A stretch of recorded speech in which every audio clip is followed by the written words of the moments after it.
Awal tahun identik dengan pajak. Sudah lapor SPT tahunan atau belum?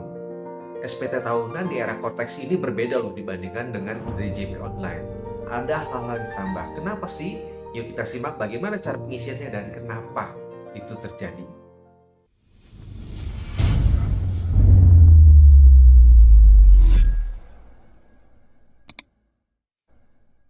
Halo, salam planners. Ketemu lagi dengan saya Sanjaya dari CPO Entrepreneur. Pada kali ini kita akan membahas tentang pengisian SPT tahunan pajak yang berbeda di era Cortex ini. Apa saja? Nah, di sini saya akan menjelaskan bagaimana cara pengisiannya dan kenapa itu terjadi. Ya mungkin yang lain hanya tutorial cara pengisiannya, tapi saya akan menjelaskannya secara lebih rinci dengan per masing-masing itemnya. Oke, sebelum kita masuk tentang pengisian SPT itu, ada beberapa petunjuk umum yang akan kita hadapi dalam pengisian SPT tahunan di Cortex ini. Pertama adalah, pastikan bahwa setiap kali kita mengisi di SPT tahunan itu akan muncul pop-up. Pop-up, jadi tiba-tiba notifikasi ada warna merah, ada yang hijau. Kalau hijau artinya apa? Kita seperti istilah auto save. Jadi data-data kita yang kita isi itu sudah terekam, tercatat atau tersimpan. Apabila terjadi notifikasi warna merah, nah itu terjadi gagal simpan. Jadi kalau misalnya terjadi pop-up warna merah, maka yang baru saja kita masukkan itu akan tidak tersimpan. Nah, itu bisa di-cross-check lagi pada saat kita mungkin harus login ulang dan seterusnya. Itu terjadi ketika koneksi internet kita buruk ataupun sudah terlalu lama kita biarkan terbuka. Itu yang pertama. Yang kedua adalah, untuk memulai pengisian SPT ini, mungkin perlu loading agak lama pada awalnya. Nanti itu bisa dilihat di dalam tabel-tabel tertentu, itu dia akan ada muter-muter ataupun datanya masih belum terbaca. Jadi harus sabar, mungkin butuh waktu sekitar beberapa menit bisa 3-5 menit untuk lengkap datanya. Terus yang ketiga, apabila ada data diminta tentang NPWP dan nama yang terkait NPWP tersebut, entah itu ibaratnya pemberi penghasilan, entah itu ibaratnya pemilik dan lain-lain. Nah, biasa sih di kolom di harta ya. Nah, itu cukup mengisi nomor NPWP-nya saja. Karena namanya otomatis akan terisi apabila nomor NPWP-nya benar. Jadi pastikan ketika kita isi NPWP itu langsung muncul. Kalau misalnya tidak muncul, berarti ada yang salah. Atau ibaratnya mungkin kurang satu angka. Kalau kurang satu angka, itu biasanya tambahkan satu angka 0 di paling depan. Atau mungkin 2. Tergantung situasinya, nanti dilihat saja. Nah, kemudian aturan yang ketiga adalah apa? Pada aset itu akan ditanya tentang keterangannya, itu ada harta PPS dan harta investasi PPS. PPS ini artinya adalah apa? Program pengungkapan sukarela atau tax amnesty bahasa kerennya. Nah, bedanya apa antara harta PPS dan harta investasi PPS? Kalau harta PPS artinya harta yang kita sedang sebutkan di sini itu dulu pernah kita ibaratnya ikut sertakan dalam program tax amnesty. Itu. Nah, bedanya dengan harta investasi PPS apa? Kalau harta investasi PPS itu pada saat tahun 2025, pada saat ibaratnya pelaporan SPT ini, itu masih dalam pelaporan untuk reinvestasi dari tax amnesty ini. Nah, tergantung statusnya harta ini sudah beres laporannya karena butuh waktu 3 tahun untuk reinvestasi di Indonesia. Kalau misalnya sudah bebas laporan, maka cukup pilihnya harta PPS. Tapi kalau misalnya tidak, ya udah tidak usah dipilih. Nah, itu aturan secara umumnya. Selanjutnya kita simak tahap demi tahap bagaimana kita akan memulai pengisian SPT tahunan sebagai berikut. Nah, ini adalah tutorial pengisi laporan SPT tahunan via Cortex. Pertama-tama tentu login dulu Cortex-nya, kemudian di menu utama ini kita lihat di situ ada surat pemberitahuan atau SPT, kita klik kemudian SPT, kemudian di sini kita klik buat konsep SPT. Kemudian akan muncul pilihan ini, kita pilih PPh orang pribadi, kemudian klik lanjut. Kemudian kita pilih jenis periode SPT-nya adalah SPT tahunan. Terus periode dan tahun pajak tentunya Januari sampai Desember 2025. Kita klik lanjut. Kemudian model SPT-nya normal. Nah, terus kita klik buat konsep SPT. Nah, sampai saat ini kemudian di menu yang sebelumnya itu langsung muncul di tabel di bawahnya, itu tentang PPh orang pribadi, SPT tahunan, wajib pajak orang pribadi Januari sampai Desember 2025. Nah, ini di konsep SPT-nya. Nah, di sini itu kita bisa kita bisa isi ataupun edit lewat menu ini. Kita klik konsep SPT dan kita langsung ke tabel ini, kita klik yang tanda seperti pensil, yaitu lihat atau edit ya. Jadi setiap kali kita kerjakan, enaknya di Cortex ini kita tidak harus selesai di hari yang sama, kita bisa simpan, kemudian kita bisa lanjutkan di hari berikutnya atau kapan kita sempat ya. Nanti ketika kita mau ngisi lagi, kita sama lagi login lagi ke Cortex, kemudian SPT, kemudian langsung kita ke tabel yang ini, kita langsung klik edit atau lihat. Nah, apabila kita klik ini, maka kita masuk ke menu SPT. Nah, untuk SPT kita bagi dua, ada SPT induk dan SPT lampiran. Nah, perbedaannya antara yang DJP Online dengan Cortex, kalau dulu di DJP Online kita harus isi SPT lampiran dulu. Karena dari lampiran ini nanti otomatis dia masuk ke induk. Nah, kalau di Cortex kita harus ngisi SPT induk dulu.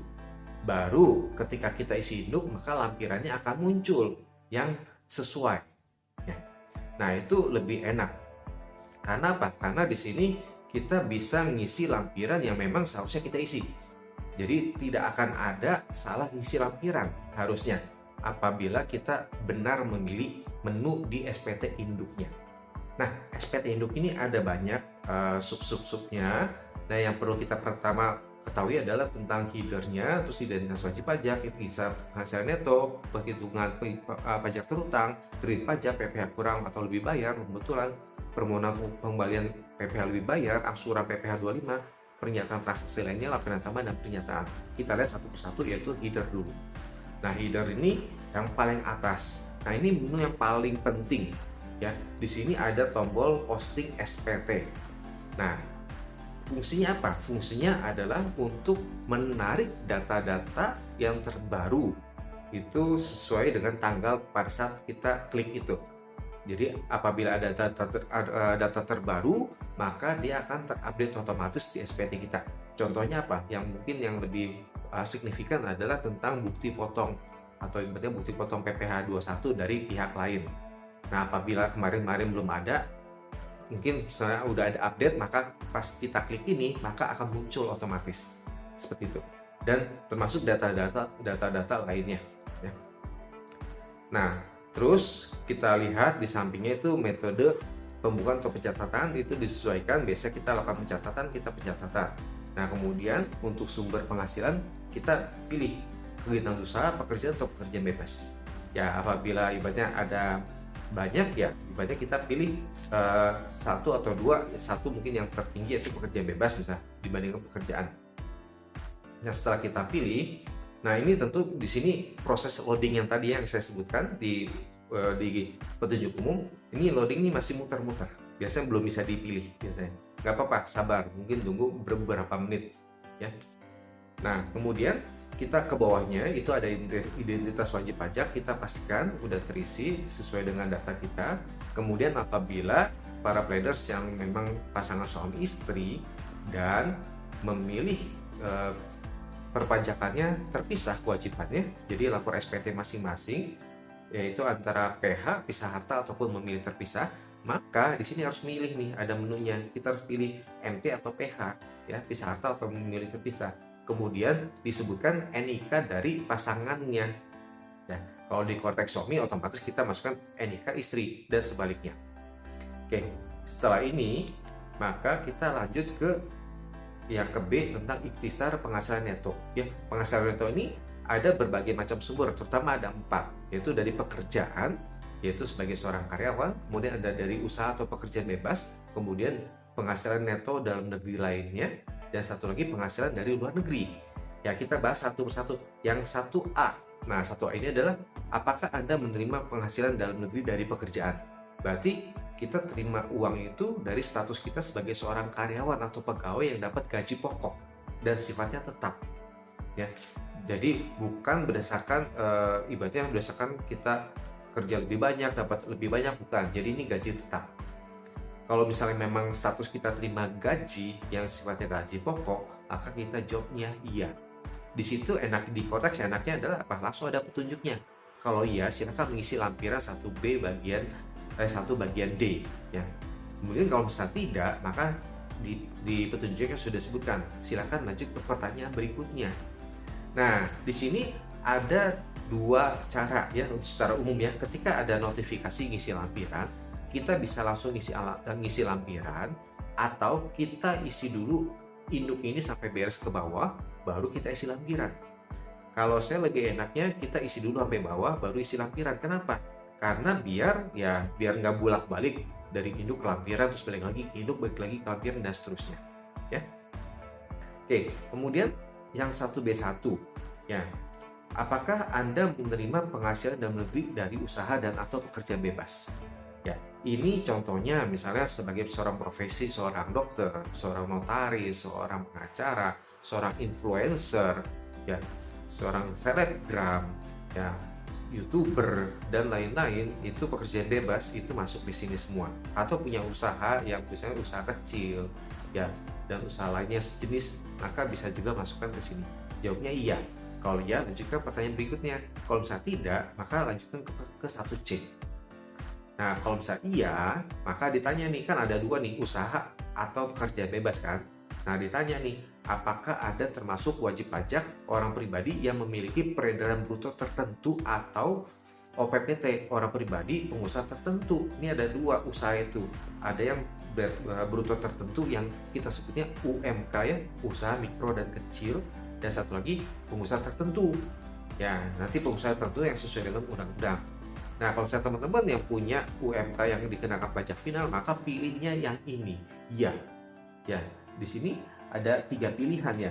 Kalau misalnya kita ada jawabnya iya, saya termasuk wajib pajak orang pribadi yang memiliki peredaran bruto tertentu yang dikenai pajak bersifat final. Nah, ini adalah yang UMK ya, yang penghasilan brutonya setahun kurang dari 4,8 M. Nah, jadi di sini dikasih tahu nih, berarti ini yang terkait dengan dikenakan pajak final PP 23/PP 55. Nah, nanti isi lampiran 3B bagian A.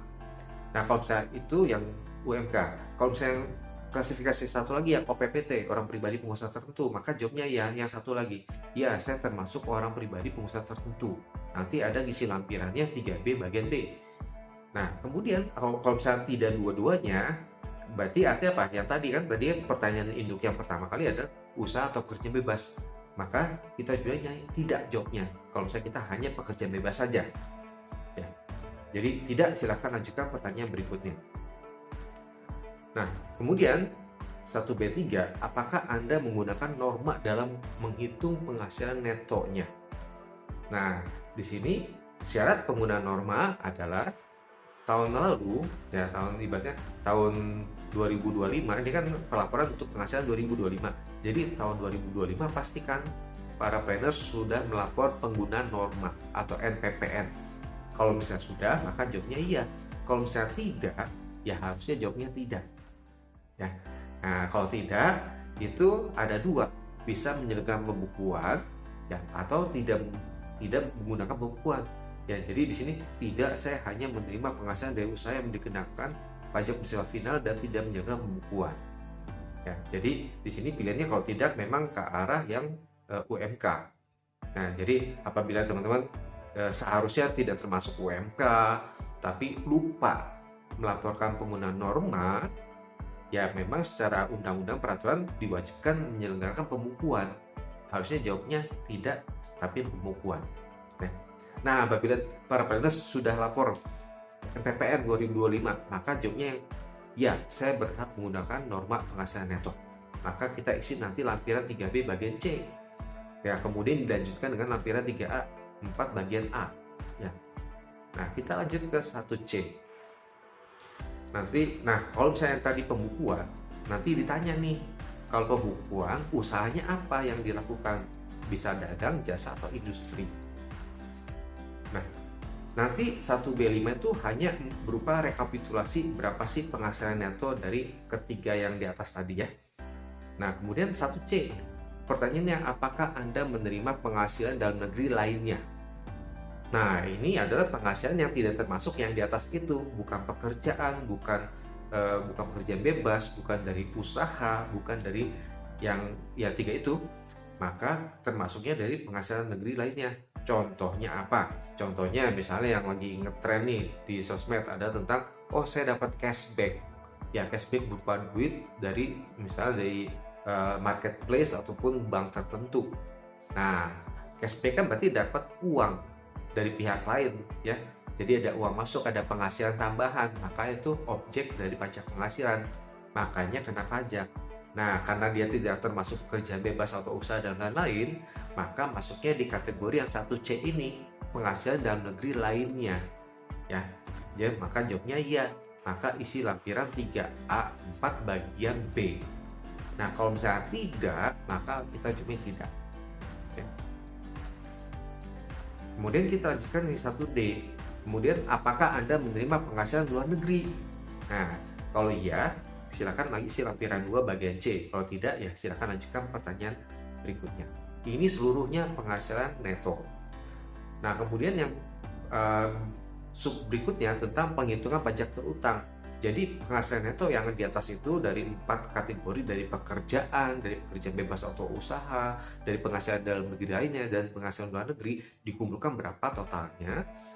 Nah, kemudian nomor 3 tanya, apakah terdapat pengurangan penghasilan neto ini? Ya, kalau misalnya orang pribadi pada umumnya hanya berupa sumbangan keagamaan.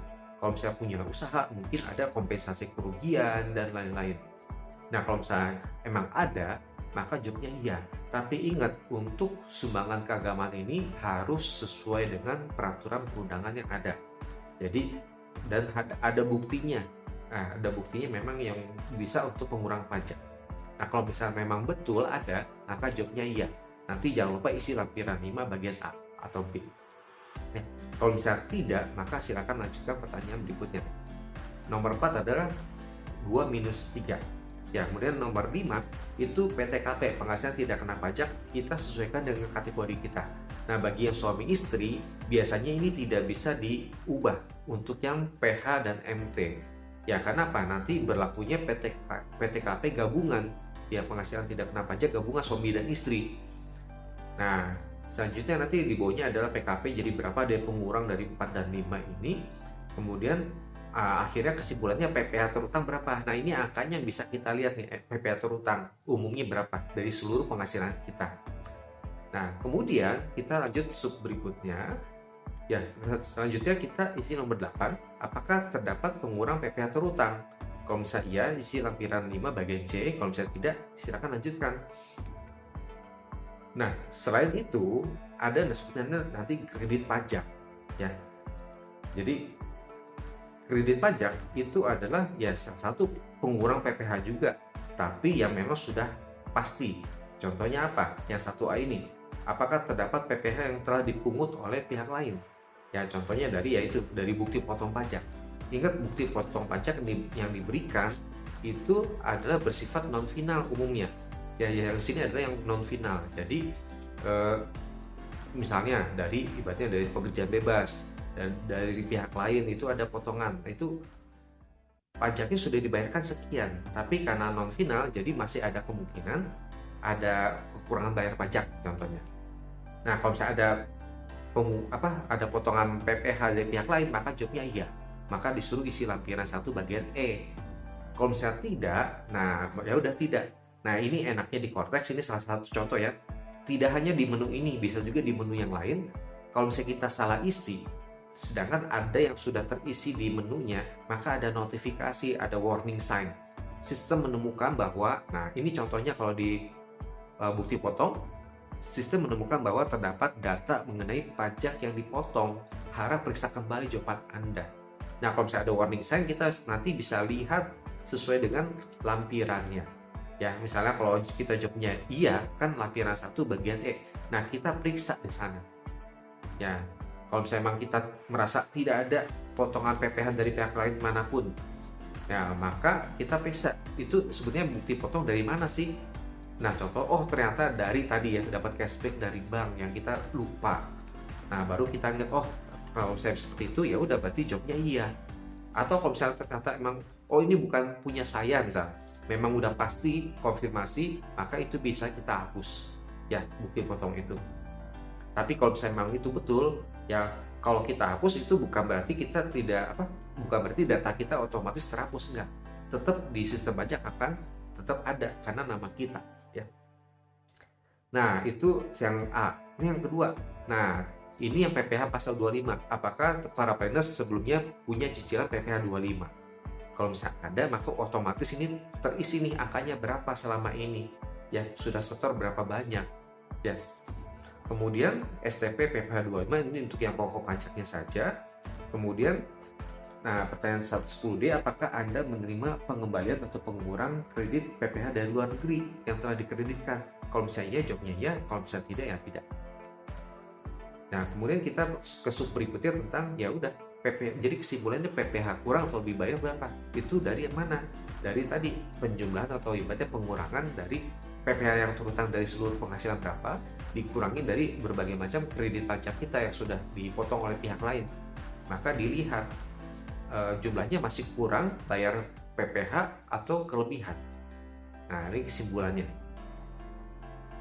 Nah, kemudian ada pertanyaan, apakah terdapat surat keputusan persetujuan pengasuran atau penundaan pembayaran pajak? Nah, kalau misalnya tidak, ya udah, dia otomatis nih.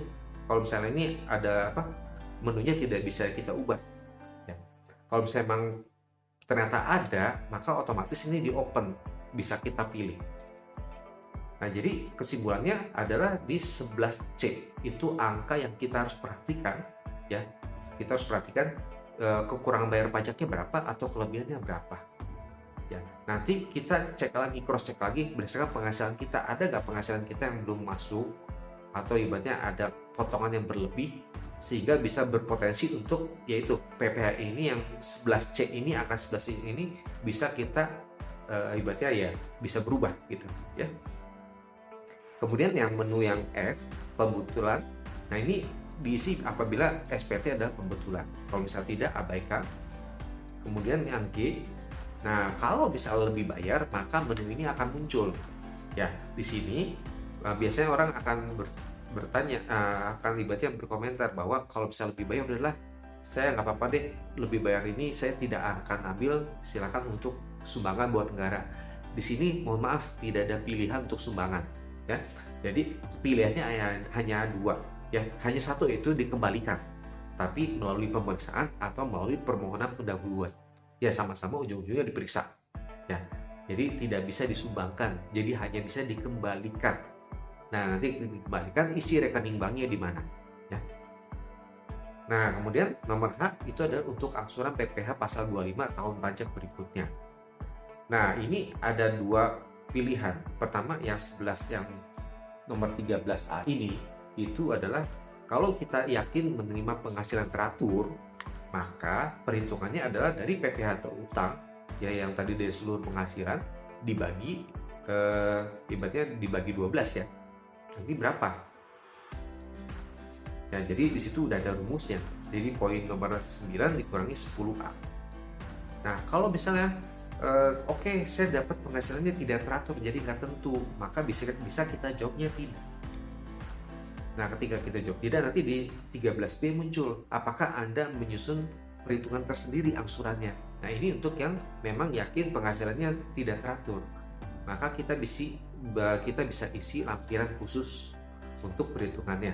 Tapi tentunya ini sesuai dengan penghasilan yang kita yakin dapatnya teratur. Contoh yang tidak teratur, misalnya kita tahun 2025 tiba-tiba dapat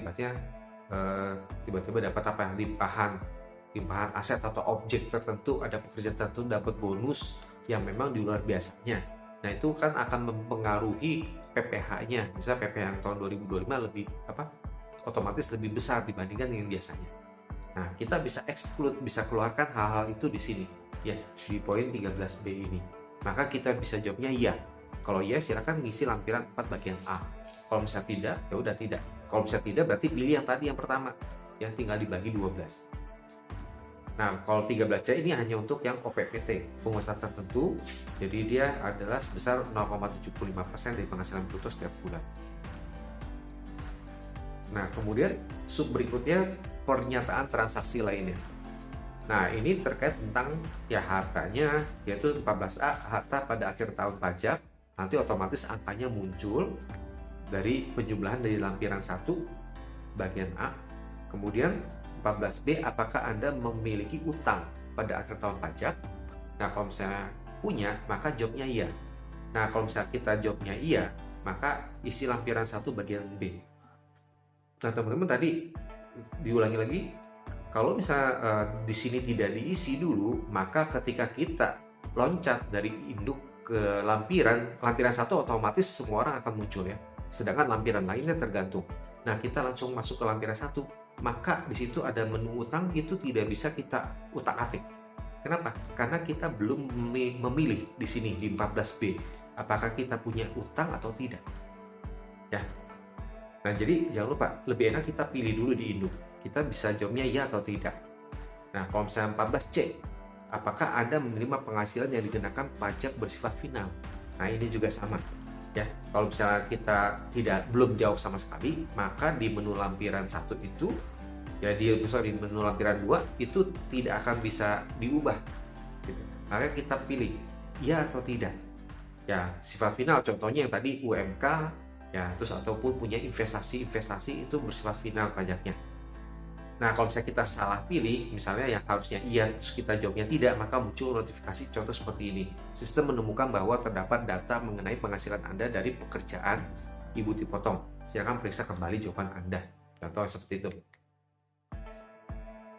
Nah, kemudian pertanyaan berikutnya, apakah Anda menerima penghasilan yang tidak termasuk objek pajak? Ya, kalau misalnya iya, silakan nanti isi lampiran 2 bagian B. Kalau misalnya tidak, silakan lanjutkan. Nah, kemudian ya ini untuk yang usaha biasanya, apakah Anda melaporkan biaya penyusutan atau amortisasi fiskal? Ini kalau misalnya tidak ada usaha, maka otomatis tidak bisa diubah. Ya. Kemudian 14F, apakah Anda melaporkan biaya entertainment, promosi, penggantian dan imbalan dalam bentuk natura? Nah, ini biasanya juga terkait dengan usaha. Maka ini otomatis terlock kalau misalnya teman-teman tidak punya usaha. 14G, apakah Anda menerima dividen dan atau penghasilan lain dari luar negeri? Ingat, ini bukan berarti dividen dari luar negeri ya, dividen atau ya, dan atau, jadi ada dua subjek. Apakah Anda menerima dividen terus penghasilan luar negeri juga? Nah, maka lampirkan sebetulnya jangan lupa dilaporkan sebagai penghasilan tidak termasuk objek pajak nggak? Nah, kita lihat di sini teman-teman jawabnya apa? Kalau misalnya terima dividen, ya jawabnya iya. Atau kalau terima penghasilan dari luar negeri dan melaporkannya sebagai penghasilan tidak termasuk objek pajak, maka jawabnya iya. Nah, kalau misalnya tidak. Dan di sini enaknya diingatkan, kalau misalnya kita jawabnya terima dividen dan tidak termasuk sebagai objek pajak, maka jangan lupa sampaikan laporan realisasi investasi secara terpisah. Dan sudah saya sebutkan caranya di video yang ini ya. Teman-teman bisa lihat nanti di YouTube yang lain. Nah, kemudian 14H adalah untuk kelebihan PPh final atas penghasilan dari usaha dengan peredaran bruto tertentu. Ini otomatis muncul. Nah, kemudian sub berikutnya ini masih di induk tentang lampiran tambahan. Ini adalah data-data apa saja yang mungkin perlu dilampirkan. Nah, untuk yang nomor B ini, bukti pembayaran zakat, itu apabila teman-teman tadi pilih ada pengurang penghasilan neto dari zakat atau sumbangan keagamaan lainnya. Otomatis di sini teman-teman bisa pilih ya dan tidaknya. Kalau misalnya teman-teman tadi pilihnya tidak, maka di sini otomatis kelok tidak. Nah, surat kuasa khusus dokumen lainnya ini bisa kita skip dulu karena nanti kita isi dulu lampiran-lampirannya. Kemudian paling bawah ada pernyataan tentang kesimpulannya, status SPT-nya apa? Apakah kurang bayar atau lebih bayar atau ibaratnya ya nihil. Nah, ini kita abaikan saja dulu, hanya kita lihat sementara dulu, karena ini belum mencerminkan status akhirnya. Nah, jangan lupa kita klik simpan konsep. Di setiap halaman di induk atau lampiran, di pojok kiri bawah itu ada simpan konsep. Kita bisa secara berkala simpan konsep apabila kita tidak yakin tentang menu yang tadi yang pop-up yang warnanya hijau. Oke, sekarang kita ngisi lampiran. Ya enaknya sih kita ngisi lampiran dari paling belakang dulu, yaitu ibaratnya dari angka yang paling besar ya, 5 dan seterusnya sampai ke 1. Tapi ini tidak mutlak, bisa pilih mana dulu. Nah, namun nanti di lampiran 3 ya harus yang B dulu baru A ya. Nah, sekarang ini contoh untuk kita mengisi dari lampiran 5, misalnya munculnya lampiran 5. Maka lampiran 5 ini berisi tentang perhitungan kompensasi kerugian fiskal, pengurang penghasilan neto, dan pengurang PPh terutang. Ini contoh-contohnya ya. Jadi teman-teman tinggal lihat yang paling atas ada induk, nanti ada L1 dan seterusnya, nanti pilih yang L5. Nah, kemudian ini yang bagian A tentang penghitungan kompensasi kerugian fiskal. Apabila teman-teman memang tidak ada, maka ini tidak bisa diedit ya. Kalau misalnya ada, tinggal bisa diedit, tinggal diisi. Ya, kemudian untuk pengurang penghasilan neto, ya ini juga, nah ini untuk yang apa? Untuk berupa sumbangan keagamaan zakat. Ya, di sini teman-teman tinggal klik tambah, maka akan muncul menu seperti ini. Jadi pengurangnya apa jenisnya? Kita bisa pilih nih, ada 5. Ya, kalau misalnya zakat atau sumbangan keagamaan bagi teman-teman yang non-muslim. Nah, atau yang lainnya, ada tax allowance dan tax relief. Nah, terus isi berapa jumlahnya, angkanya sumbangannya atau zakatnya. Terus klik simpan. Nah, setelah klik itu, maka akan muncul di tabelnya di bawahnya. Kemudian berikutnya tentang pengurang PPh terutang. Nah, kita bisa klik kalau misalnya ada. Nah, apa saja menunya kalau kita klik tambah? Maka di sini muncul jenis pengurangnya apa? Bisa berupa tax holiday dan pengurang PPh lainnya. Jadi ini umumnya untuk yang punya usaha. Jadi yang paling sering kita pakai yang tadi yang bagian B ya, tentang zakat ataupun sumbangan keagamaan lain. Kemudian kita lanjutkan ke lampiran 4. Nah, lampiran 4 ini biasanya kita isi yang paling terakhir. Kenapa? Karena ini berisi tentang penghitungan angsuran PPh tahun pajak berikutnya. Tentunya ini bisa kita yakin isi setelah semuanya sudah diisi dengan benar. Ya. Kemudian sama satu lagi ada tentang penghitungan PPh terutang wajib pajak suami istri ya. Jadi untuk yang PH atau MT kan penghasilannya harus digabung.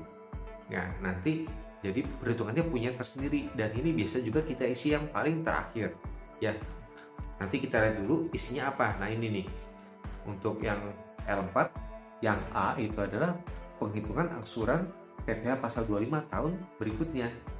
Nah, ini kita isi untuk apabila yang punya perhitungan tersendiri. Inilah isi di sini, ya.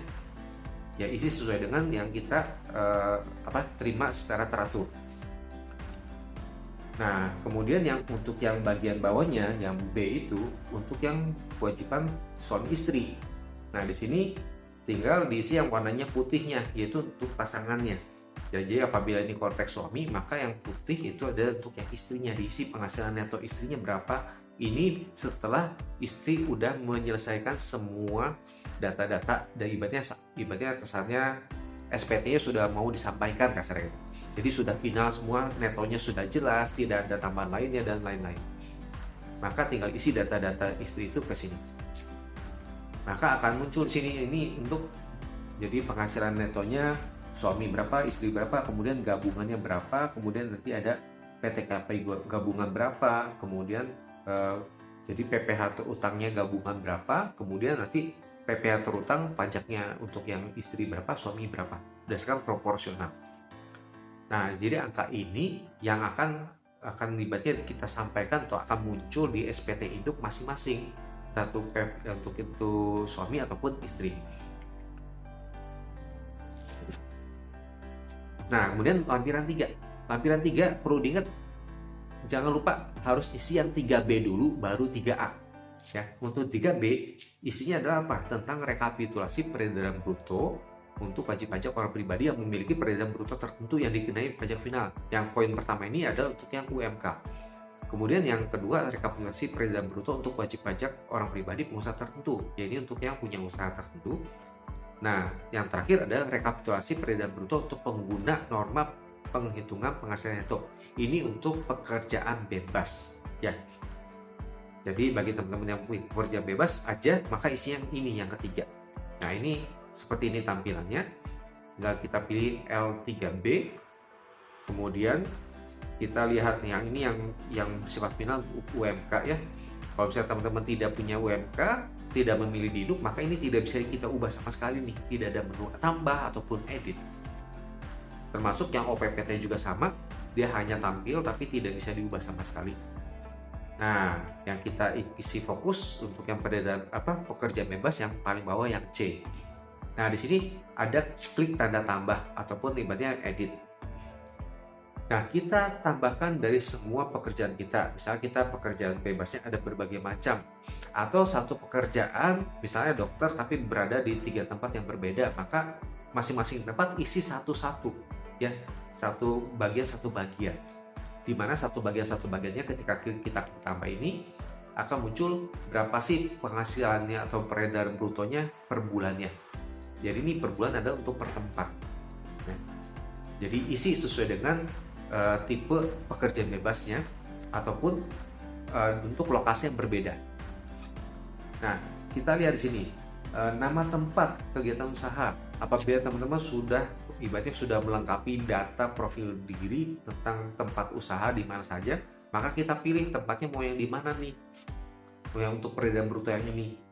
Terus kemudian jenisnya, nah ini jenis-jenis yang pekerjaan bebas, bisa dagang, bisa penilai, arsitek, artis, pembuat konten, penulis, olahragawan, pelatih, peneliti, terus kemudian distributor MLM, kemudian industri, agen iklan, agen asuransi, perantara, usaha profesi lainnya, jasa, pengacara, akuntan, konsultan, aktuaris, notaris, dan dokter ya.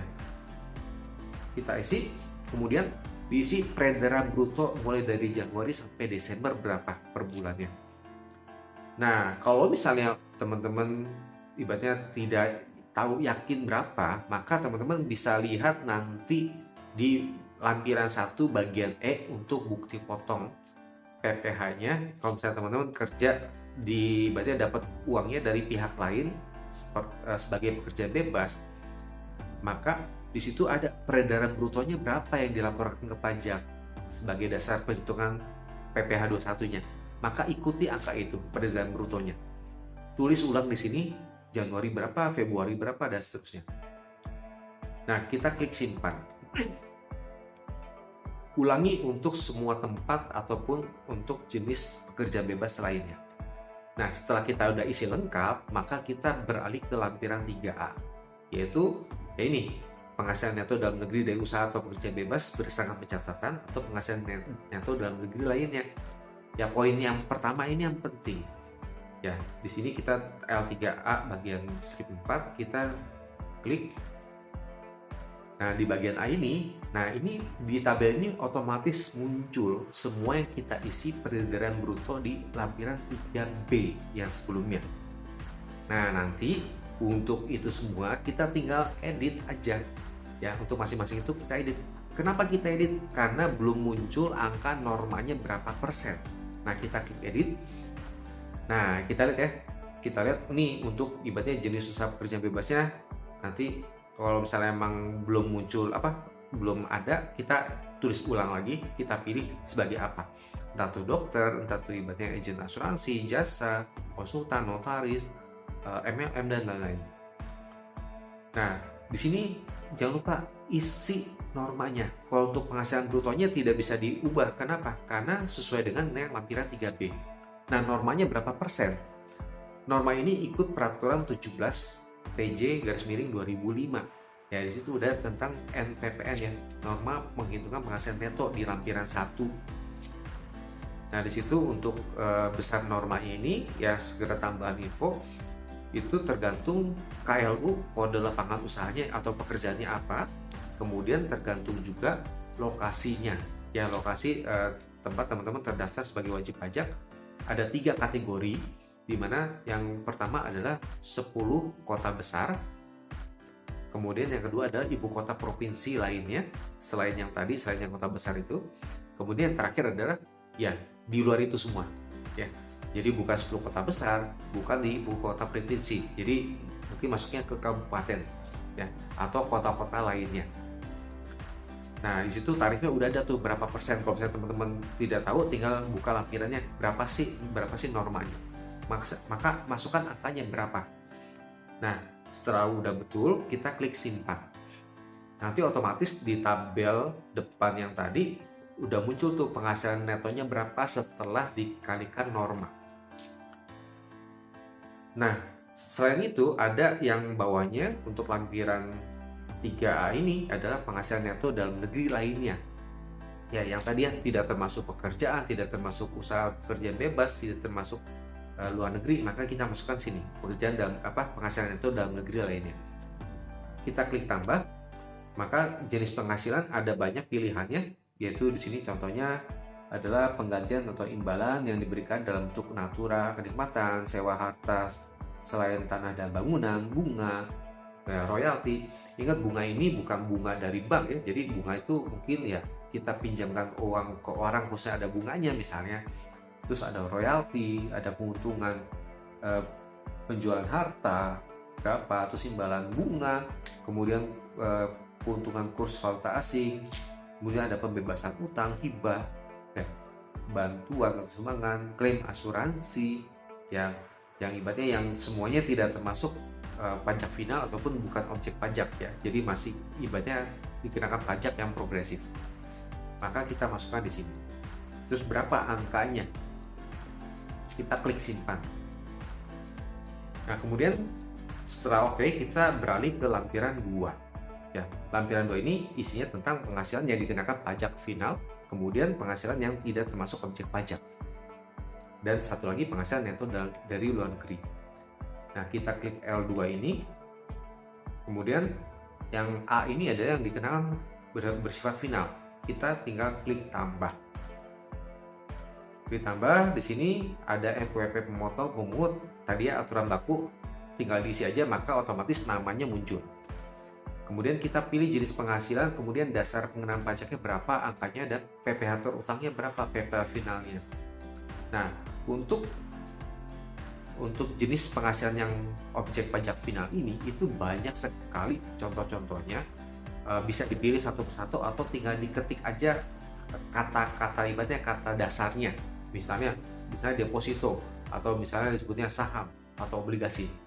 Nah, di sini saya tampilkan berbagai macam pilihan yang secara lengkap kalau apabila teman-teman pilih ini apa saja. Misalnya ada upah pegawai tidak tetap yang dibayarkan bulanan, yang mendapatkan fasilitas di daerah tertentu, kemudian mungkin ada yang uang pesangon yang dibayarkan sekaligus, ada uang manfaat pensiun yang mungkin yang paling sering saya udah kasih checklist yang hijau yang paling sering mungkin ya.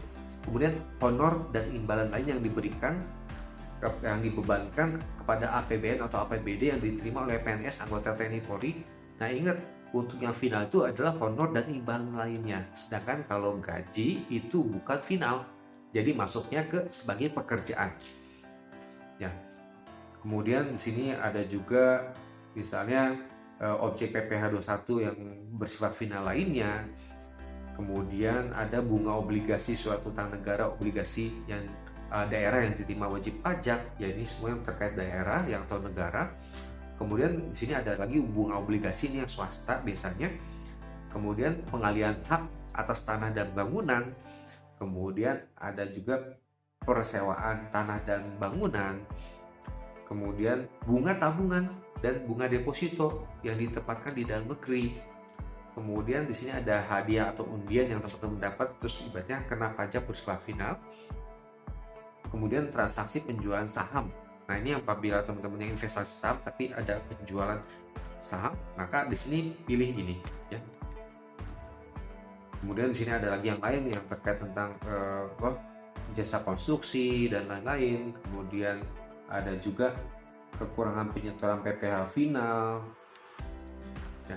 Kemudian ada juga imbalan lainnya. Kemudian di sini yang paling sering, nah ini dividen yang diterima atau diperoleh wajib pajak orang pribadi dalam negeri. Ya, apabila teman-teman pilih ini adalah memang dividennya mau bayar pajak final.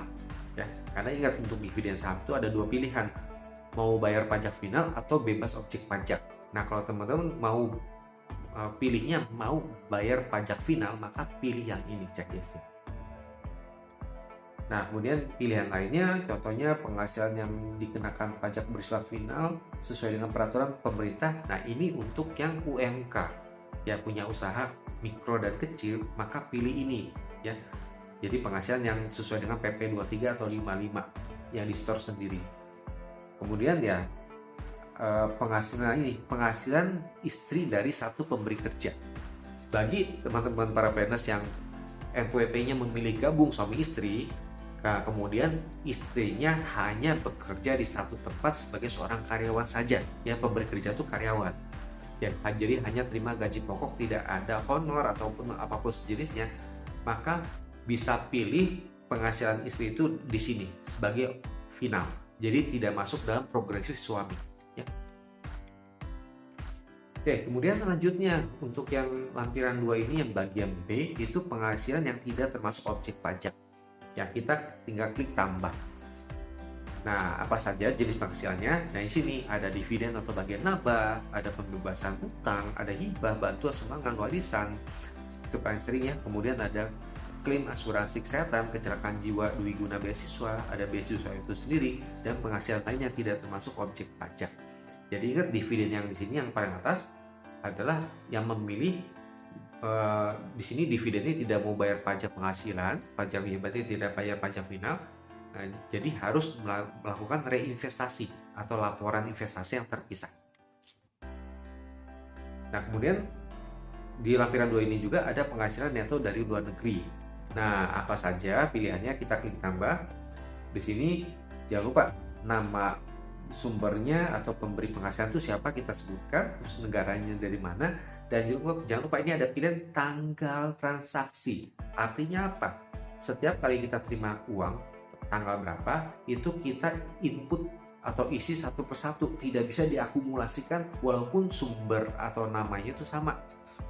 Ya, misalnya setiap bulan kita terima penghasilan dari ya orang tertentu dari luar negeri, nah, ya maka kita isinya satu persatu. Ya, sesuai dengan tanggal uangnya masuk. Ya, karena pada sini hanya kita harus ngisi tanggal transaksinya kapan soalnya duitnya masuk. Ya. Nah, jenis penghasilan apa saja? Ini ada banyak pilihannya ya. Jadi ada penghasilan dari pekerjaan bebas, ada dividen. Nah, ini dividen dari luar negeri ya. Ada bunga obligasi, royalti, ya kemudian ada bunga deposito, bunga tabungan, dan lain-lain. Jadi penjualan saham di bursa juga termasuk untuk yang di luar negeri ya. Jadi apabila mendapatkan uang penghasilan dari luar negeri, uang masuk, entah itu dividen, maka kita pilih dividen, atau kalau misalnya kita jual saham, maka kita juga masukkan di sini. Ya, jual saham ini biasanya kita tulis adalah selisihnya, keuntungannya. Nah, terakhir ada tentang lampiran 1. Lampiran 1 ini akan ada di semua wajib pajak ya. Jadi kenapa? Karena ini isinya tentang harta pada akhir tahun pajak, utang pada akhir tahun pajak, daftar anggota keluarga menjadi tanggungan, penghasilan neto dan negeri dari pekerjaan, kemudian daftar bukti pemotongan atau pemungutan PPh. Nah, kita lihat dengan klik L1 ini, kemudian untuk harta ada 6 subkategori, yaitu kas, tarakas, piutang, investasi atau sekuritas, kemudian harta bergerak, harta tidak bergerak, kemudian harta lainnya. Kita lihat satu persatu. Kas, tarakas. Nah, jadi untuk di bagian harta ini semua apapun, jangan kaget akan langsung muncul datanya. Ini bukan data yang otomatis, ibaratnya otomatis sistem akan update, ya akan update yang terkini. Tidak. Ya, kenapa? Ya, karena ya secara sistem dia tidak tahu nih hartanya, ibaratnya hari ini nilainya sudah berapa segala macam. Jadi kita harus mengupdate sendiri. Jadi data yang muncul di sini adalah berdasarkan data dari laporan kita tahun lalu. Ya, jadi laporan SPT tahun 2024 yang kita laporkan di 2025. Jadi ini semua akan muncul datanya sesuai dengan laporan kita. Jadi kita tahu bahwa 2024 kemarin yang SPT 2024 yang kita laporkan 2025 itu tidak selengkap di Cortex. Makanya untuk yang mulai tahun ini mungkin agak lebih banyak langkah yang kita harus isi ya, karena ada penyesuaian tadi. Ya, contohnya, yuk kita lihat satu persatu. Nah, di sini untuk kas tarakas, di sini kita tidak tahu nih, kita hanya tahu deskripsinya adalah tabungan. Nah, terus banyak tabungan. Kalau misalnya kita punya banyak rekening, banyak tabungan. Tapi kita tidak tahu nih tabungan yang mana, dari bank mana. Karena kita tidak pernah ditanya waktu kemarin di DCP online, itu ya mungkin kita isi ya di keterangan, ya keterangannya bank apa. Tapi yang keterangan ini itu tidak, ibaratnya tidak akan masuk di Cortex. Jadi ibaratnya seakan-akan tidak ada. Jadi makanya kita harus input ulang. Nah, paling kita bisa mengidentifikasi, kita geser di tabel ini, kita geser ke paling kanan, kita lihat angkanya berapa. Terus kita cek, kalau misalnya kita punya kopian SPT tahun lalu, kita cross check angka ini itu untuk rekening bank apa. Nah, jadi makanya kita tinggal klik edit satu persatu. Kita klik edit, kalau misalnya kita udah yakin ini bank apa, nah kita isi. Nah, deskripsi tabungan misalnya, terus nomor akun berarti nomor rekening tabungannya berapa, kemudian atas nama siapa rekening itu, nama banknya siapa. Nah, ini kalau kita udah isi ini, otomatis di Cortex sudah muncul semua ya. Jadi memang agak repot sekarang masa peralihan ya, karena waktu di zaman JP online kita isinya di keterangan, dan di keterangan tidak terdeteksi ya. Nah, kemudian lokasi hartanya kita pilih Indonesia atau di luar Indonesia, tahun perolehan ibaratnya tahun kita buka rekening tersebut, dan saldo, ingat saldo itu semua adalah per 31 Desember 2025 otomatis. Nah, keterangan bisa dipilih bisa tidak. Ya, di sini kan keterangan ada harta PPS atau harta investasi PPS. Jangan lupa kita klik simpan. Lakukan ini untuk seluruh ya tadi kas dan setara kas. Ya, kita tinggal update nanti nama banknya apa, nomor akunnya berapa. Nah, kemudian yang sub berikutnya piutang. Nah, piutang adalah berarti kita memiliki uang di pihak lain. Ya, mungkin kita pinjamkan uang kita ke pihak lain. Kenapa? Apakah kita perlu isi atau tidak hal ini? Misalnya, cuma kita pinjemin, nggak apa-apa lah, nggak usah diisi misalnya. Nah, teman-teman, ini tetap kita harus isi. Penting sekali kita isi. Kenapa? Karena biar pihak pajak itu clear, ya, jadi jelas. Oh, kalau misalnya ada uang masuk sekian itu, oh jelas. Kalau misalnya teman-teman bilang, oh ini si A habis bayar utang ke saya karena saya udah meminjamkan uang, ibaratnya saya punya piutang. Nah, kalau teman-teman terima uang tapi tidak pernah lapor punya piutang, maka itu bisa dianggap penghasilan lainnya. Nah, itulah pentingnya kita isi bagian ini juga sebagai piutang. Ya. Nah, kalau misalnya ada, kita klik tambah. Nah, kita di sini isi deskripsinya apa? Ini piutang apa? Piutang usaha, afiliasi atau lainnya. Kalau misalnya secara personal, maka pilih lainnya. Ya. Kemudian, nah di sini kalau misalnya takutnya kita sengaja asal-asalan ngisi, ibaratnya akal-akalan, maka akan terdeteksi nih. Maka ditanya nih, memang kalian meminjamkan uang ke siapa? Jadi di cross check, supaya untuk cross check lagi, NIK-nya berapa, namanya siapa. Jadi nanti akan di cross check. Kalau misalnya nanti ada dana masuk di suatu hari ke depan, ada dana masuk untuk bayar utang si A ini ke kita, maka si A ini ya harusnya namanya sama sesuai dengan yang ini, NIK-nya berapa dan nama penerima pinjaman siapa. Ya, kalau berbeda berarti ini akan kena penyelidikan ya. Nah, terus nilainya berapa, angkanya, terus tahun dimulai, ibaratnya kita memberikan utang itu kapan. Nah, terus saldo yang masih sisa saat ini, ingat saat ini berarti per 31 Desember tuh masih ada berapa sisa utangnya di dia ya. Jadi klik simpan. Kemudian nah, sub berikutnya investasi atau sekuritas.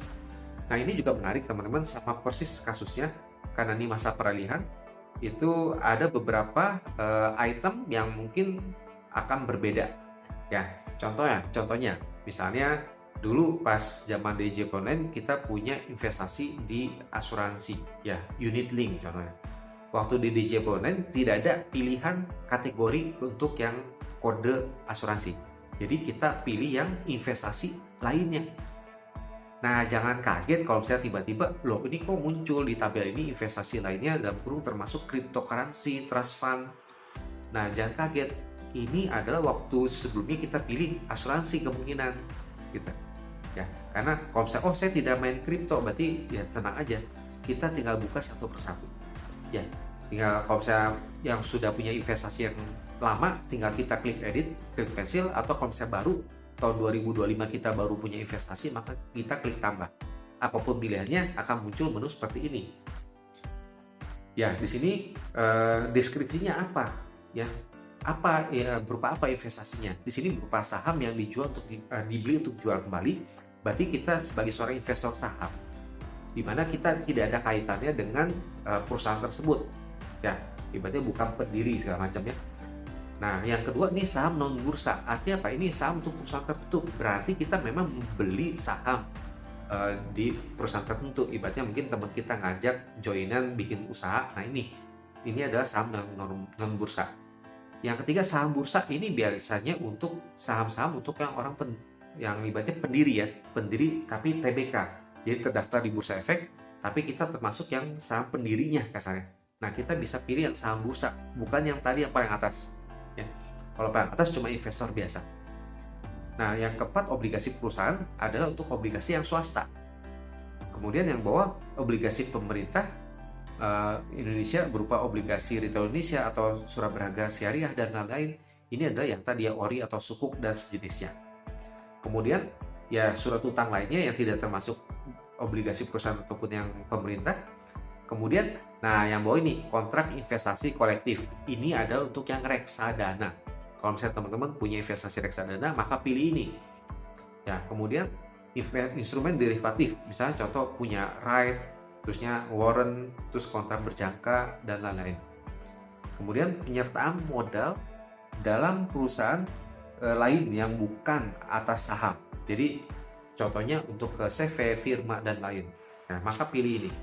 Kemudian nah ini asuransi ada dua pilihan, ada asuransi, ada unit link di asuransi. Nah, bedanya apa? Kalau kita pilih asuransi itu untuk asuransi yang tradisional. Ya, jadi tidak terkait tentang investasi atau ibaratnya unit link ya. Kalau misalnya bawahnya itu hanya khusus untuk unit link ya. Nah, kemudian yang terakhir adalah investasi lainnya yang tidak termasuk itu semua, contohnya kripto ya salah satunya. Nah, kita pilih terus lokasi hartanya di mana, kemudian nah ini nomor identitas bank atau institusi penerima investasi sesuaikan dengan yang teman-teman taruh ya. Kalau misalnya untuk khususnya saham yang dibeli untuk jual kembali, karena ini kita laporan berupa harta, kita bisa akumulasi untuk di satu sekuritas saja. Jadi per sekuritas kita laporkan saja. Jadi di sini nomor identitasnya atau NPWP-nya kita taruh NPWP sekuritas.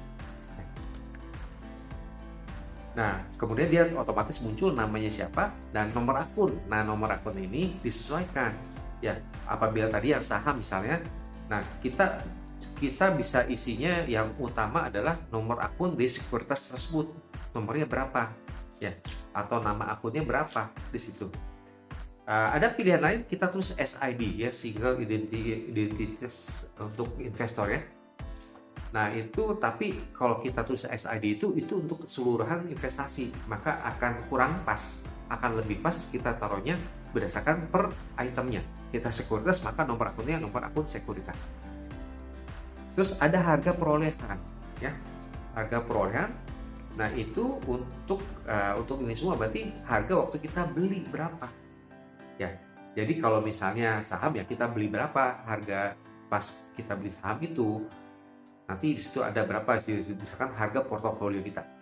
Kalau misalnya asuransi gimana? Berarti asuransi mau nggak mau kita jawabnya premi. Berapa premi yang kita telah setorkan selama ini, baik tradisional ataupun unit link. Ya. Nah, kemudian nilai saat ini, tahun perolehan sesuaikan dengan kapan kita buka akun ataupun punya polis dan lain-lain. Nah, untuk nilai saat ini, untuk saham gampang, sesuai dengan nilai market. Ingat, ini per 31 Desember.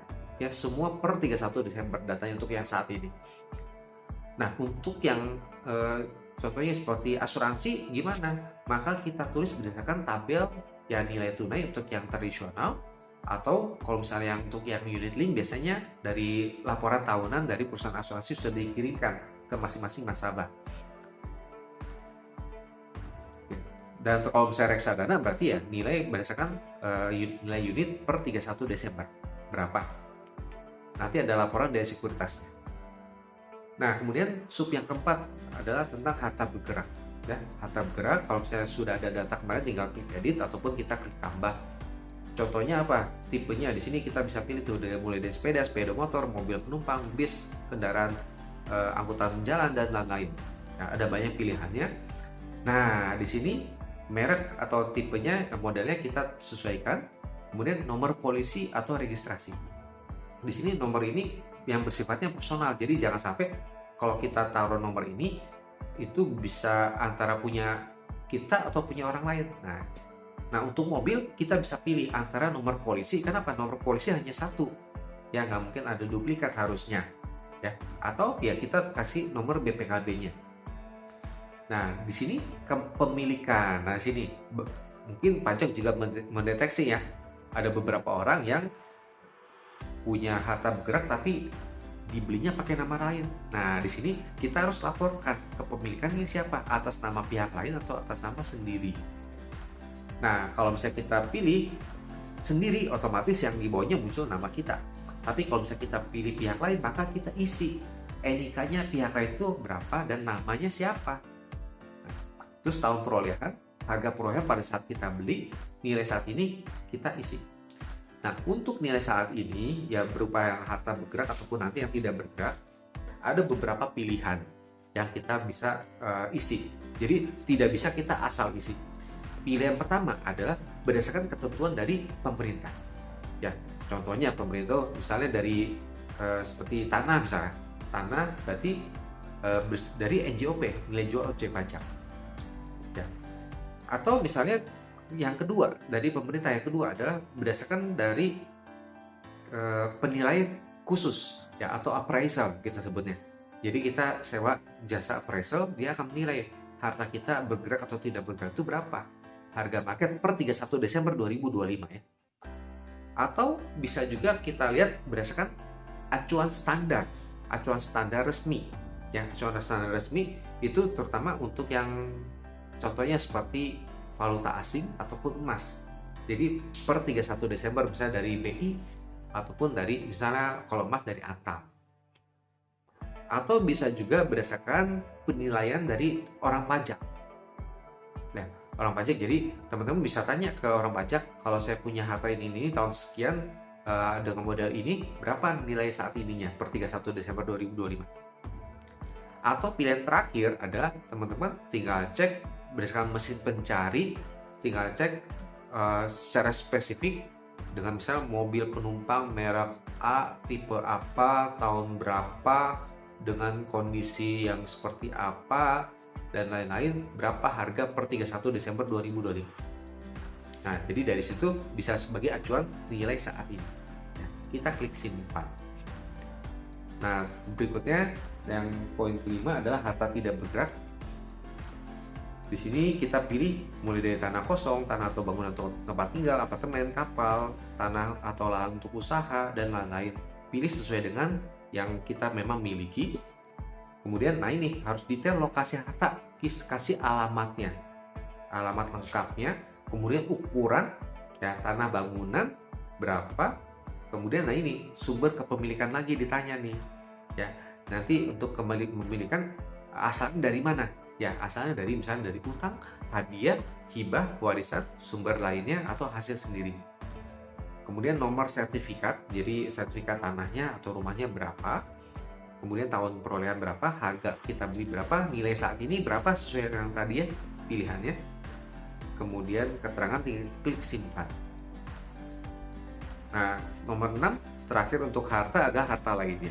Ya, harta lainnya kita bisa klik tambah atau edit kalau misalnya kita udah pernah, apa saja isinya. Nah, ini bisa dari paten, royalti, merek dagang, harta tidak berwujud lainnya, emas batangan, emas perhiasan, batangan non emas, perhiasan non emas, permata, kemudian barang seni atau antik, terus peralatan olahraga khusus, peralatan elektronik, perabot rumah tangga, kemudian peralatan kantor, jet ski, dan lain-lain. Ya teman-teman, contoh kalau misalnya teman-teman mau masukin laptop, HP, ya peralatan elektronik. Ya kalau misalnya memang punya emas batangan, ya emas batangan, atau punya perhiasan, ya emas perhiasan, atau punya berlian, ya nanti permata. Ya sesuaikan dengan itu. Kemudian berapa biaya perolehan, jadi atau ibaratnya harga perolehannya, belinya berapa, Kemudian nilai saat ini ingat per 31 Desember. Nah, terusnya di sini ada bukti kepemilikan nomor akun. Jadi kalau misalnya mungkin peralatan elektronik misalnya, berarti kita tulis nomor serialnya berapa. Ingat, nomor ini adalah khusus spesifik hanya satu-satunya kasarnya. Berarti itu pilih kita. Jangan sampai ada orang lain. Jadi otomatis kalau elektronik, contohnya elektronik, nomor serial number-nya berapa. Karena serial number hanya per produk serial number ini. Kalau misalnya emas biasanya ada sertifikatnya berapa. Nah, kalau misalnya memang kita sudah cari atau apa nggak ada nomor khusus untuk barang atau harta yang kita miliki, contohnya misalnya perabot rumah tangga kan mungkin umumnya tidak ada nomor seri khusus, kecuali emang perabot rumah tangga yang eksklusif, yang premium, yang memang ada nomor serinya, itu kita bisa isi. Nah, tapi kalau nggak ada gimana? Kita tinggal klik strip aja, kita strip. Jadi jangan kosong, karena kalau kosong nanti kita tetap harus isi, maka kita isi strip aja. Nah, kemudian informasi tambahan. Nah, kita bisa pilih, kita bisa tulis informasi tambahan, misalnya apa ya? Apapun yang teman-teman mau isi. Ya, contohnya misalnya saya perabot rumah tangga. Misalnya kita bisa tulis nih, kan ini kan nggak spesifik perabot rumah tangga apa. Contoh misalnya sofa, misalnya sofa merek apa, ya. Kemudian kalau misalnya televisi, misalnya kan peralatan elektronik, kita bisa tulis TV merek apa, model apa, ya. Kemudian kalau misalnya laptop termasuk, misalnya mereknya apa, serinya berapa, dan seterusnya. Kita bisa tulis itu untuk informasi tambahan. Nah, kemudian klik simpan. Nah, kemudian bagian berikutnya di bawah harta adalah utang. Ya, utang, kalau misalnya kita tidak ada tambah utang, berarti kita lihat utang yang sudah ada. Yang biasanya utang kita prosesnya sudah berubah angkanya. Kita tinggal klik edit. Nah, atau kalau misalnya ada utang baru di 2025, kita klik tambah. Nah, nanti kita harus isi seperti ini. Ya, deskripsinya utangnya apa? Misalnya utang bank atau lembaga keuangan, bukan bank, terus atau utang kartu kredit, atau misalnya utang afiliasi atau utang lainnya. Sesuaikan dengan yang kondisi yang ada. Terus NPWP kreditur, jadi NPWP si pemberi utang kita berapa? Nanti otomatis namanya muncul. Negaranya negara mana, kemudian tahun pinjaman tahun berapa, kemudian saldonya. Jadi saldo per 31 Desember, jadi saldo utang yang masih harus dibayar tuh sisa berapa utangnya. Nah, ditulis di situ angkanya berapa. Nah, keterangan bisa tidak kita pilih, ya. Ya, kalau bisa kita pilih sama seperti PPS tadi ya. Kita klik simpan. Terus di sini daftar anggota keluarga ini hanya ditampilkan, tidak bisa kita utak-atik. Ya, kalau misalnya ibaratnya yang termasuk tanggungan tidak ada di sini, maka kita ubah di luar SPT ini. Ya, kita masuk ke portal saya, profil saya, kita lihat di situ tentang data unit keluarga kita, dan pastikan di data unit keluarga itu sudah diubah status perpajakannya menjadi tanggungan. Kalau belum berubah, maka kita ubah dulu di informasi umum, baru kita klik edit, ya. Jadi kalau misalnya udah betul daftar anggota keluarga yang masih menjadi tanggungan sudah sesuai, maka yaudah kita sudah aman. Nah, kemudian kita yang bagian D, yaitu tentang penghasilan neto dalam negeri dari pekerjaan. Nah, ini sehubungan dengan karyawan atau gaji yang terima gaji pokok ya, atau gaji tetap. Nah, kalau misalnya ada dan belum muncul, kita tinggal klik tambah atau kita klik edit ya. Nah, ketika klik tambah, maka di sini ada tulisannya NPWP pemberi kerjanya berapa. Ya kan, perusahaan kita bisa tanya atau kita cari NPWP-nya berapa. Kemudian penghasilan brutonya berapa, sesuaikan dengan slip gajinya. Ya. Terus pengurang dari penghasilan gaji ini dari pekerjaan itu biasanya berupa biaya jabatan ataupun iuran pensiun ataupun iuran seperti BPJS misalnya. Ya, itu berapa dan itu menjadi penghasilan neto sisanya. Nah, kemudian ini bagian yang E. Nah, ini adalah bagian yang penting sekali, harus dicek secara berkala. Ini adalah seluruh bukti potong pajak PPh 21 dari pihak lain ya, yang bersifat non final, biasanya akan muncul semua di sini. Jadi pastikan semua ini sudah lengkap, pertama. Kedua, kalau misalnya bukan hanya lengkap tapi lebih, jadi ada tambahan, dicek ulang, tinggal dibuka ini dari mana. Ya, jadi terus dicatat berapa penghasilan brutonya yang disampaikan ke pajak. Nah, itu yang kita tulis di laporan, masing-masing sesuaikan dengan item-itemnya.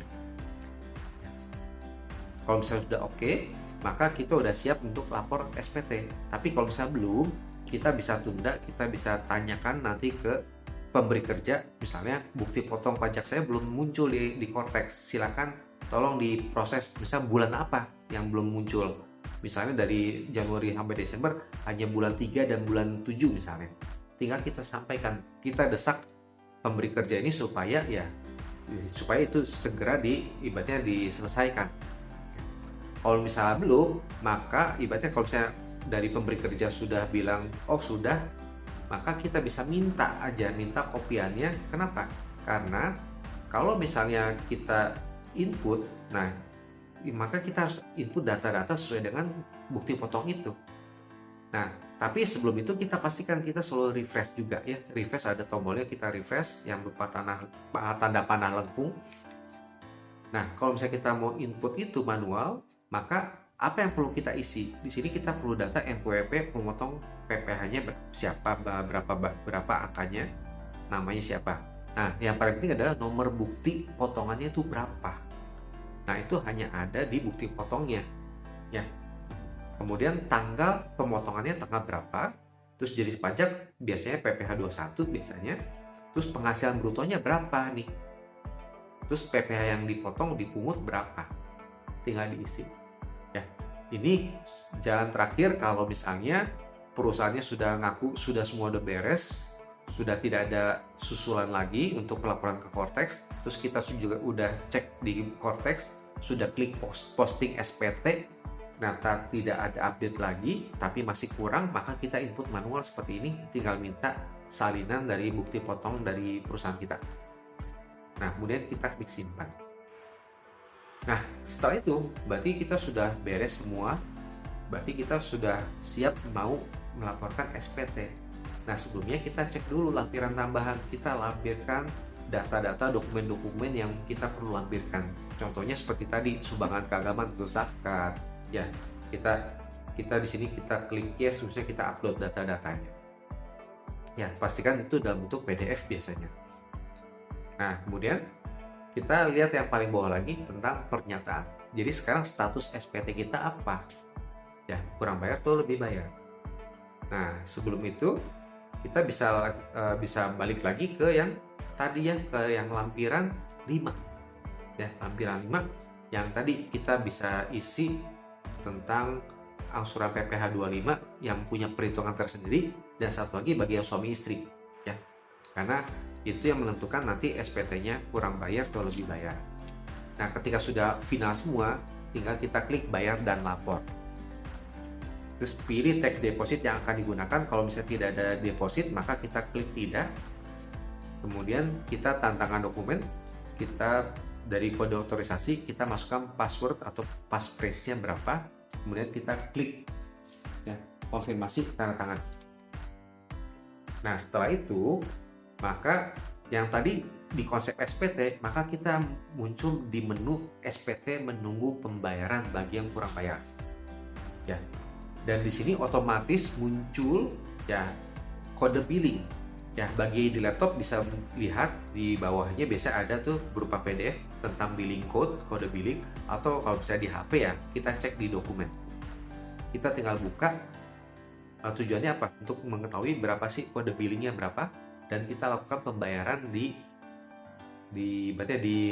berbagai macam ya aplikasi untuk bank atau sejenisnya.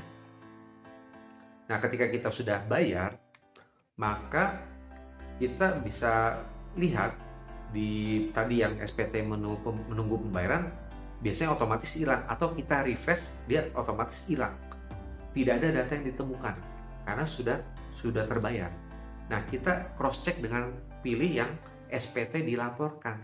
Ya, kita tinggal klik SPT dilaporkan, maka sudah pindah ke sini.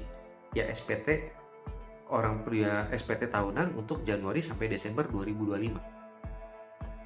Nah, berarti selamat para planners sudah menyampaikan SPT ya, dan sudah membayar kekurangan atau ibaratnya kurang bayarnya. Nah, kemudian langkah yang harus dilakukan berikutnya apa? Di sini ada tanda mata, ada gambar surat, ada gambar dokumen. Nah, kalau tanda mata itu kita mau lihat SPT yang sudah kita sampaikan, tapi biasanya yang muncul hanya SPT induknya saja. Nah, kalau misalnya email, yang email ini kita klik, maka kita akan mengirimkan tanda terima, ya, tanda terima atau bukti bahwa kita telah menyampaikan SPT. Ini sebaiknya kita klik biar kita di email. Ya, jadi SPT sukses, SPT telah disampaikan, BPS telah kami kirimkan ke email Anda, atau sekarang namanya bukan BPS tapi BPE ya, bukti penerimaan elektronik. Kita bisa cek email, akan muncul seperti ini tampilannya, bukti penerimaan elektronik. Nah, ini kita simpan dengan baik. Kemudian kita bisa juga klik yang terakhir, yang dokumen PDF ini, yaitu adalah unduh PDF SPT yang telah disampaikan. Maka diunduh ke laptop ataupun HP. Nah, ketika kita buka, maka muncul tampilan seperti ini. Ya, jadi SPT tahunan segala macam, dan ini hanya berupa induk saja. Ya. Oke, teman-teman. Nah, itulah berbagai macam langkah tahapan pengisian SPT dari yang paling lengkap ya dari semua, sesuaikan dengan profil masing-masing para planners. Ya, apakah hanya sebagai karyawan atau pekerjaan saja, atau pekerjaan bebas saja, atau gabungan pekerjaan dan pekerjaan bebas, atau dapat penghasilan dalam negeri yang lain, atau dapat penghasilan luar negeri, atau dapat punya penghasilan dari ya yang dapat potongan final, PPh final, ataupun bukan termasuk objek pajak. Masing-masing orang mungkin hanya satu ataupun beberapa pilihan ataupun semuanya bisa terjadi. Jadi sesuaikan dengan profilnya. Tinggal diulangi yang bagian mana yang tidak mengerti, atau kalau misalnya emang ada tidak yang kurang paham, bisa juga klik di komen di bawah ya. Oke teman-teman, ya memang pengisian di tahun 2025 ini untuk SPT agak lebih banyak ya. Nah, kita harapkan sih di tahun 2026 selanjutnya, ibaratnya berarti yang kita laporkan di 2027 itu tidak sebanyak ini. Kenapa? Karena terutama data aset sudah lebih update. Kenapa? Karena datanya itu akan mengulangi apa yang kita isi sekarang. Jadi akan muncul otomatis, tinggal kita ubah angkanya yang nilai saat ini biasanya. Karena nilai saat ini per 31 Desember, contohnya di 2026 misalnya. Oke, para planners, ya semoga konten ini bermanfaat. Dan jangan lupa klik tombol like, subscribe, dan share ke teman-teman yang lain sehingga mereka semua pada paham tahapan-tahapan cara pengisian SPT tahunan pajak. Dan nantikan konten-konten bermanfaat lainnya tentang pajak ataupun yang lainnya di video berikutnya. Sampai ketemu di video selanjutnya. See you!